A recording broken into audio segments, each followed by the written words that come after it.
Hey there, it's Tony here, and welcome to episode 53 of the Dumb Leaders podcast, Suing for Failure. Now, what's all this about? Now, this is Dumb Leaders in the News. It's Dumb Leaders in the News 101. It was front page of the newspaper here on the weekend here in Queensland, here in Brisbane, Queensland, Australia, and it's all about a gentleman from Newport Beach in the United States who's suing one of the universities here over his failure to obtain a commerce law degree. So he's suing because he failed in getting a commerce law degree.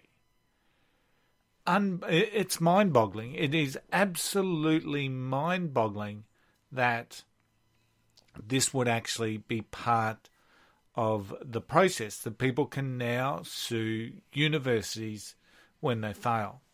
Now, from what I understand, this is a bit of a growing trend right around the world where people are suing schools, suing universities over their inability, over that individual's inability to pass the required standards. Now, when you look at the language that we use, now the language that from this particular article, and I understand that, it's media and it's written for a reaction, but the language that we use says a lot. It gives us a really valuable understanding behind who we are and each individual person. The language that we use is really important. Now, this person lives in Newport Beach. He's a dual citizen, and he openly states that he applied for the Australian university because it was easier to get into than the United States Institute. So he applied to get his commerce law degree at an Australian university because of his perception that it was easier to get into than the United States institutes. And that says a lot. Now, I'm not going to go into the full case behind this because the podcast isn't really about that particular case. It just piqued my interest and therefore I wanted to speak about it. But it's clear from that particular article, and I understand articles are written to obtain and provoke a response, and it's written for a reaction. I understand that. But this person certainly, by his words, he's applied because it was easy to get into a Queensland university or an Australian university than it was in the US. So he was looking for an easier option than to pass or to get into law to get into law in the US. Now, funnily enough, he wanted to take the law degree and obviously get some sort of relevancy within the United States so that he can work in the United States, because the lawsuit is actually built around his projected or potential earnings in that particular game. So, but it was pretty obvious that this person didn't fit the standards. He didn't meet the pass-fail requirements behind obtaining a law degree. Full stop. End of story. We set there are certain things where standards have to be set. There are certain things where we require people to have a required level of skills.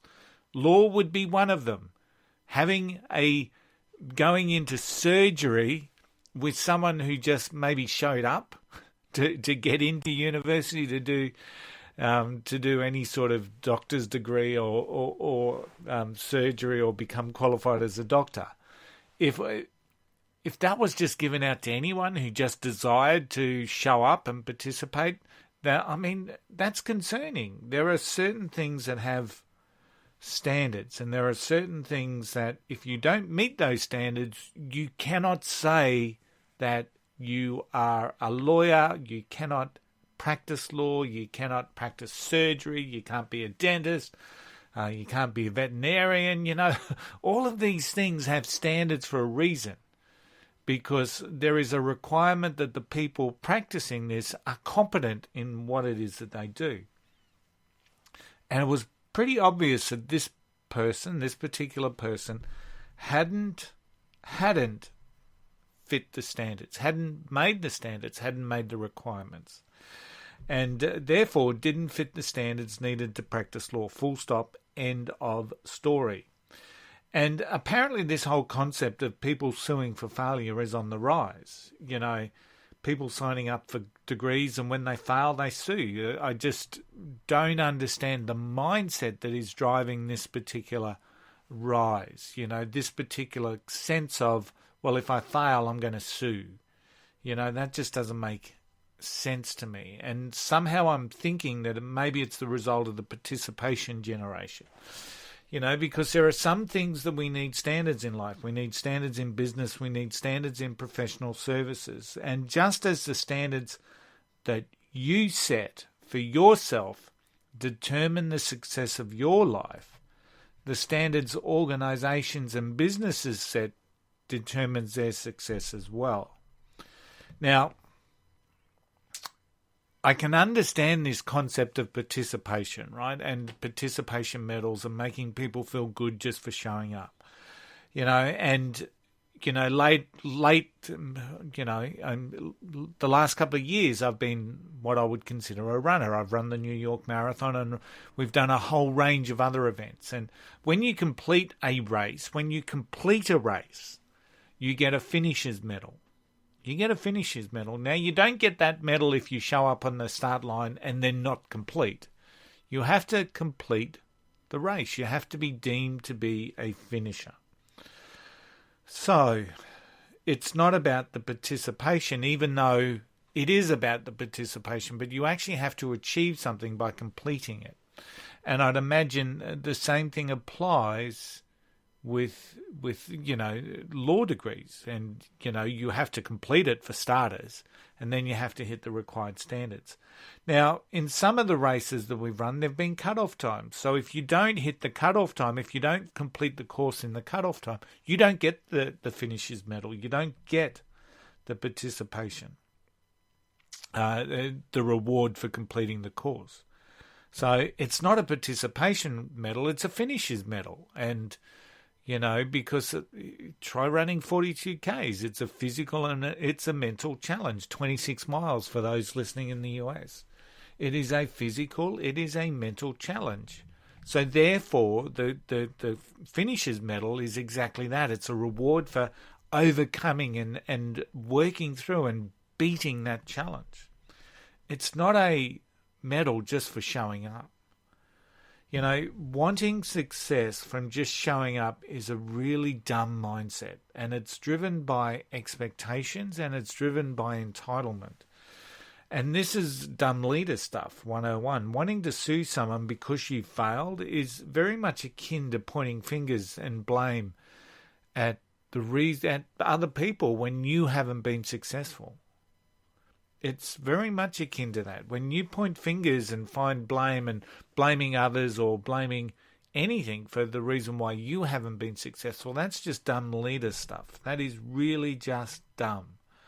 So wanting to sue someone or something or an institute in this particular case because you failed is simply ridiculous. And is this really where we are as a society, as a generation of people wanting to make this world a better place? Seriously, is this where we are? Now, in my opinion, this is somewhere in the heights of dumbness. It may not be the pinnacle, but it's in the top 50%. It's in that top, it's certainly in the upper echelon of dumbness. Wanting to sue people for your failure. Expecting and feeling entitled is the domain of the dumb leader. You don't get results from simply showing up. It is part of the equation. You have to be in it to win it, but it's not the sole part of the equation. It's part. You have to be there, but you've got to earn it. You've got to work for it. You've got to hit the standards that are required.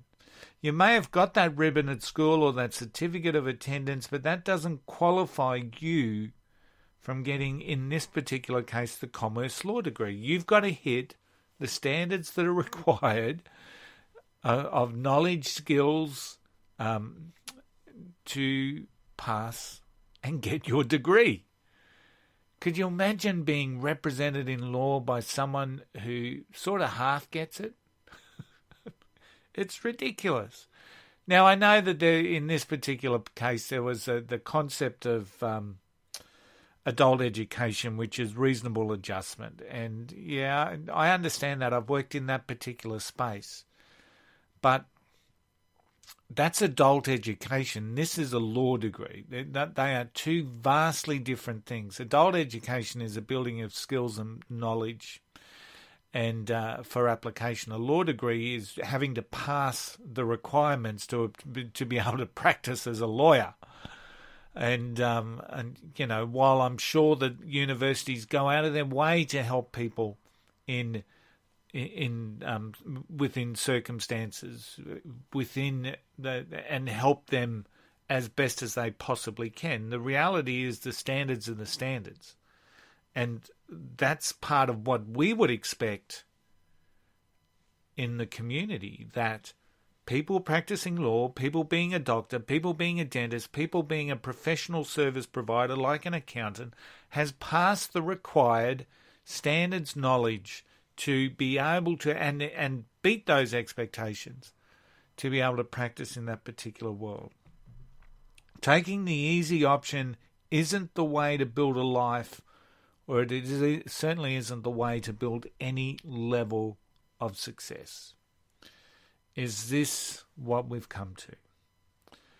Because ultimately in leadership, in management, in life, in career, building a business, success is driven from attitude and belief. And the belief builds passion and drives actions. So success is driven from an attitude and belief which build passion and drives action. It's not driven from an entitlement mentality and expecting a reward for just showing up.